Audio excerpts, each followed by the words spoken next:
January 1959. The Ural Mountains of Soviet Russia, vast, merciless, and silent. For centuries, these peaks have stood as guardians of secrets. Their snow buries history. Their winds whisper in voices older than memory. 9 hikers would step into this wilderness, unaware that the mountains were watching and waiting. The expedition was led by Igor Dyatlov, a 23-year-old engineering student with discipline and charisma. His team, 8 men and 2 women, all young, strong, and experienced. They were seasoned in the cold, familiar with hardship, and fearless. But fear is not always conquered by skill. They carried skis, tents, food, journals, and dreams of certification that would mark them as elite hikers. The Soviet Union prized such achievements: strength, endurance, survival against the harshest nature. For them, this was not only adventure, it was pride, it was honor, it was proof. They boarded the train in Sverdlovsk. Diaries record laughter, songs, and optimism. Passengers described them as joyful, alive, and confident. As the train rattled deeper into the frozen wilderness, the world behind them disappeared. The mountains ahead grew larger, the laughter grew quieter. By January 31st, the hikers reached the last signs of civilization. They left behind warm fires, wooden houses, and the safety of human company. From here, there was only forest, snow, and silence. Diaries became colder. Their words carried weight. The silence pressed against them like an unseen hand. The local Mansi people called the mountain Kholat Syakhl, the mountain of the dead. Legend spoke of curses, of hunters who never returned. The hikers laughed at superstition, but as they climbed, the forest creaked like bones, and the wind whispered like voices. They ignored it, but the mountain did not ignore them. On February 1st, they pitched their tent high on the slope of Kholat Syakhl, not in the safety of the trees, but in the open wind, where the snow bit like knives. Perhaps it was exhaustion. Perhaps it was choice, or perhaps something unseen forced them. That decision sealed their fate. The wind howled. It screamed like 1,000 voices. Inside the tent, 9 souls lay restless. The walls of canvas bent inward as though pressed by hands. Diaries ended here. Beyond this point, silence remains. But silence can be more terrifying than sound. Sometime during the night, terror struck. The tent was slashed open from the inside. One by one, they fled into the storm, barefoot, half-dressed, leaving coats, boots, and safety behind. Experienced hikers do not do this. Something ancient fear drove them into the night. 2 were found weeks later, beneath a cedar tree. They had tried to light a fire. Their hands were burned, their bodies frozen. Their eyes stared blankly into the void. The fire was weak. The night was merciless. Hypothermia claimed them, but why had they fled here at all? The cedar tree told another story. Its branches were broken high above, as if someone had climbed in desperation. Perhaps to escape, perhaps to watch, perhaps to flee from something hunting them. Scratches marked the bark. Blood stained the snow below. Between the tent and the forest, 3 more were found, their bodies frozen mid-run, faces locked in silent terror. They had tried to return or tried to flee. The snow recorded their collapse. The mountain recorded their screams. The last 4 were not found until spring thawed the snow. They lay in a ravine, their injuries unlike anything seen before. One had her tongue missing. Others had ribs shattered, skulls fractured as if struck by immense force. No external wounds, only crushing internal destruction. Strangest of all, traces of radiation were found on some of their clothing. Their skin carried an unnatural orange tint. Their hair appeared gray. The Soviet investigators noted these details and quickly buried them in silence. Autopsies revealed paradoxes. Some died of cold, others of impossible force. Broken bones without bruises, tongues missing without bleeding. The doctors could not explain, or perhaps were not allowed to explain. The investigation was swiftly closed. The official cause, a compelling natural force. What force? The files did not say. Soldiers patrolled the site. The families asked questions. The state gave only silence. Whispers began to spread. Some claimed an avalanche.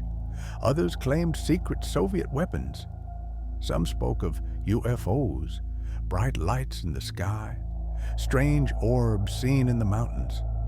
Still others pointed to the Mansi legends, the mountain of the dead. Many suggested avalanche, yet the tent was intact, half buried, and the slope too shallow for such destruction. Why would experienced hikers cut open their only shelter instead of calmly walking out? Avalanche could not explain the missing tongue or the radiation. Others whispered of secret Soviet weapon tests, parachute mines exploding silently in the sky, infrasound waves that could cause panic, disorientation, even death. Could these hikers have stumbled into experiments never meant to be seen? Some witnesses reported strange glowing orbs in the skies on those nights, bright, silent, hovering above the peaks.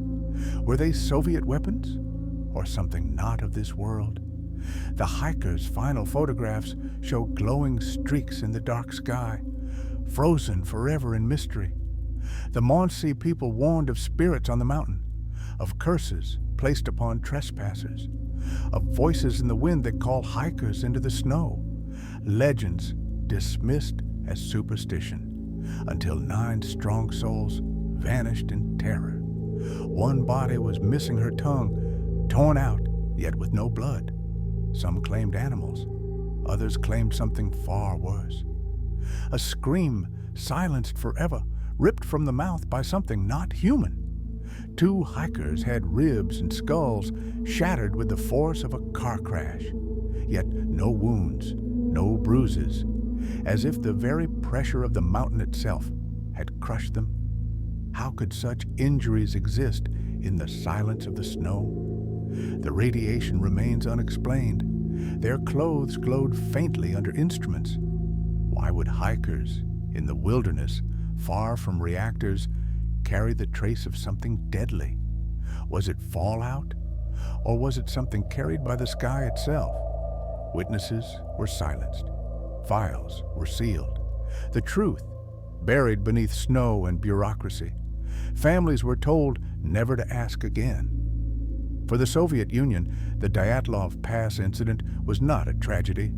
It was an inconvenience. The rescuers who found the bodies spoke of fear. They reported unnatural silence, the feeling of being watched.